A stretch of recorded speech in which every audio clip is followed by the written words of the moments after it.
Alhamdulillahirabbil alamin. Wassalatu wassalamu ala nabiyyina Muhammad wa ala alihi wa sahbihi ajmain. Para pemirsa, alhamdulillah kita kembali akan mengulas matan Al-Ghaya wa Taqrib yang disusun oleh Al-Qadi Abu Syuja membahas fikih Syafi'i. Kita akan melihat kembali dalam pembahasan sholat, yaitu kita akan melihat bahasan setelah kita mengenal tentang rukun-rukun sholat, yang dimana jika rukun ini tidak ada maka sholatnya tidak ada, atau ketika lupa dalam satu rakaat maka rakaat itu jadi gugur. Sekarang kita akan beralih kepada pembahasan sunnah sholat yang disampaikan oleh Al-Qadi Abu Syuja. Beliau mengatakan bahwasanya sunnah sholat, atau di sini yang pertama kali beliau bahas adalah dikenal dengan sunnah ab'ad, karena sunnah sholat dalam mazhab Syafi'i itu terbagi menjadi dua. Sunnah sholat sekali lagi dalam mazhab Syafi'i terbagi menjadi dua. Yang pertama dikenal dengan sunnah ab'ad, yang kedua adalah sunnah hay'ah. Kami ulang, sunnah ab'ad dan sunnah hay'ah. Nanti ada konsekuensi yang berbeda dari kedua sunnah ini. Kalau sunnah ab'ad ditinggalkan mesti ada sujud sahwi. Kalau sunnah hay'ah ditinggalkan tidak ada sujud sahwi. Dia boleh meneruskan sholatnya sampai selesai. Tapi kalau sunnah ab'ad itu ditinggalkan, maka nanti konsekuensinya nanti di akhir ketika salam nanti ada sujud sahwi. Nanti akan beliau lebih jelaskan secara rinci ketika membahas tentang masalah sujud sahwi. Namun kita akan lihat di sini terlebih dahulu apa saja yang termasuk sunnah yang disebut dengan sunnah ab'ad. Abu Syuja mengatakan sunnah ab'ad ini terletak sebelum kita melaksanakan sholat. Di sini ada ini ketika kita melaksanakan sholat, yaitu sunnah ab'ad. Di sini ada dua. Ini ketika kita melaksanakan sholat, di sini ada dua. Yaitu yang pertama, yang termasuk sunnah ab'ad adalah tasyahud awal. Di sini tasyahud awal atau tahiyat awal di sini tidak termasuk rukun.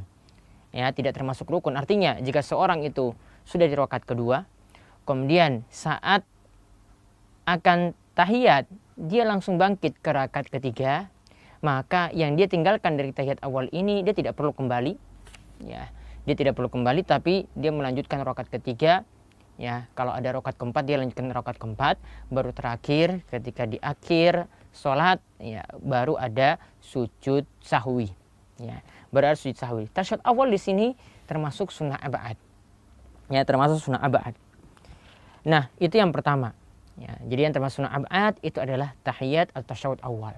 Kemudian yang kedua, yang termasuk sunnah ab'ad lagi adalah kunut. Yaitu yang dimaksudkan sini adalah doa kunut. Dan dalam mazhab Syafi'i yang disyariatkan itu ada dua. Yang pertama adalah kunut subuh secara rutin, dan yang kedua adalah kunut pada saat witir. Kunut subuh secara rutin, dan yang kedua adalah kunut witir, dan ini dilakukan finis fisani min syahri Ramadan, yaitu pada pertengahan kedua dari bulan Ramadan, yaitu setelah tanggal 15 dari bulan Ramadan. Setelah tanggal 15 dari bulan Ramadan. Nah, di sini kita lihat yang termasuk sunnah ab'ad lagi adalah kunut. Sunnah ab'ad sini adalah kunut. Untuk kunut witir ini masyru'. Tapi di sini para ulama berselisih pendapat apakah dibaca hanya di bulan Ramadan saja setelah separuh Ramadan, ataukah boleh dirutinkan setiap saat. Wallahu alam, pendapat yang lebih tepat di sini sunnah kunut witir di sini ini boleh dirutinkan setiap saat. Jadi bukan hanya setelah separuh dari bulan Ramadan, boleh dirutinkan setiap saat. Karena Nabi SAW itu pernah mengajarkan kepada cucunya tentang kunut witir ini. Nabi SAW mengajarkan ketika kunut itu membaca Allahumma hadini fiman hadait dan seterusnya. Dan di situ beliau tidak katakan bahwasanya kunut witir itu hanya khusus setelah separuh dari bulan Ramadan. Maka di sini pendapat yang lebih kuat, kunut witir ini boleh dibaca setiap saat, bukan hanya di bulan Ramadan, tapi boleh di hari-hari yang lainnya juga. Nah, sekarang masalahnya adalah kunut subuh. Kunut subuh ini bagaimana hukumnya? Perlu diketahui bahwasanya para ulama, yaitu ulama mazhab, itu berselisih pendapat dalam masalah ini. Jadi bukan hanya ini pendapat sebagian golongan saja. Namun di sini para ulama berselisih pendapat. Ada mazhab Syafi'i di sini masyru', menyatakan masyru' artinya dituntunkan untuk membaca kunut subuh. Bahkan ini termasuk sunnah ab'ad. Artinya kalau ditinggalkan ada sujud sahwi. Namun kalau kita lihat nanti tentang masalah sujud sahwi dalam mazhab Syafi'i itu dihukumi sunnah. Intinya di sini Syafi'i ya itu menganggap ada kunut subuh, ini boleh dirutinkan setiap subuh. Ya, pendapat yang lainnya mengatakan tidak demikian, ya. Bahkan yang menyatakan tidak masyru' ini diantaranya adalah mazhab Imam Ahmad dan mazhab Imam Malik. Ya, itu tidaklah masyru' kunut subuh. Walau alam pendapat yang lebih tepat dalam masalah ini, karena kita mempertimbangkan hadis, ya diantaranya hadis yang jadi dukungan adanya kunut subuh itu adalah hadis dari Abu Hurairah radhiyallahu anhu. Ia berkata bahwasanya Rasulullah SAW ketika dia bangkit dari ruku dalam salat subuh pada rakaat kedua, ya beliau mengangkat tangannya lalu berdoa Allahumma hdini fiman hadait dan seterusnya. Hadis ini diriwayatkan oleh Al-Baihaqi, ya. Dan kesimpulannya di sini, ya, kalau kita menilik atau meninjau ya penelitian para ulama hadis ini adalah hadis yang lemah. Ini dijadikan dalil, namun sayangnya hadisnya itu hadis yang lemah. Walau alam, ya, jadi pendapat yang lebih tepat kunut subuh itu tidak dirutinkan. Yang ada, ya, itu adalah kunut nawazil, kunut nazilah, itu ketika terjadi bencana besar di tengah-tengah kaum muslimin maka dirutinkan. Namun bukan hanya sholat subuh saja, boleh pada sholat maghrib, boleh pada sholat isya. Ya, ini dikenal dengan kunut nawazil, kunut nazilah, yaitu ketika kaum muslimin tertimpa musibah besar. Jadi di sini kunut subuh intinya tadi tidak disyariatkan. Inilah pendapat yang lebih kuat. Namun bagaimana kita menyikapi orang yang membaca kunut subuh kita sebagai makmum? Apakah kita mengaminkan?